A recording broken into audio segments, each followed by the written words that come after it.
Guys, we get asked all the time if the market is going to crash. And so we are lucky enough to be subscribers to what is the Cromford Report here, which is a whole bunch of crazy mathematicians that come up with all kinds of charts and graphs and ways to analyze the real estate market here in Phoenix. I absolutely love them and I get a little geeked out on all of their stuff. So we're going to talk about two things here. One is the Cromford Market Index, and it's going to be a measure of the supply and the demand. And it's going to take those measures independently and then put it together based on what our normal seasonality is. And I'll show you where it is today and where it's been so you can kind of get some perspective. So here, and let's back up a little bit. 0 to 90 on a market index means it's a buyer's market. 90 to 100, maybe 110 is a balanced market. Anything over 110 on that reading indicates a strong seller's market. Or not strong, but a seller's market.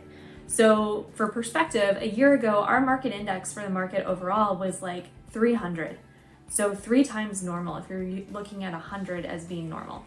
So here's our gauges today. We are pretty much evenly matched at 72 on both the buy side and the seller side. So that means we're at 72% of normal for our demand, which is a little bit low.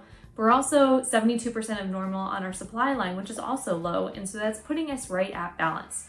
So our market index today is 99.7. So where's my tabs?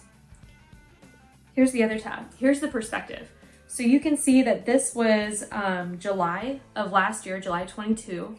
And so as the market was coming down and buyers were pulling out and listings were flooding the market, our market index was dropping as that demand was dropping steadily and our supply was increasing. We got right about here at about 100 and leveled out just a touch above 100, so balanced market. And we dropped down into a buyer's market just about in November. So we sat there for about a month, and then the last 6 weeks or so, we've been coming out of that pretty strong.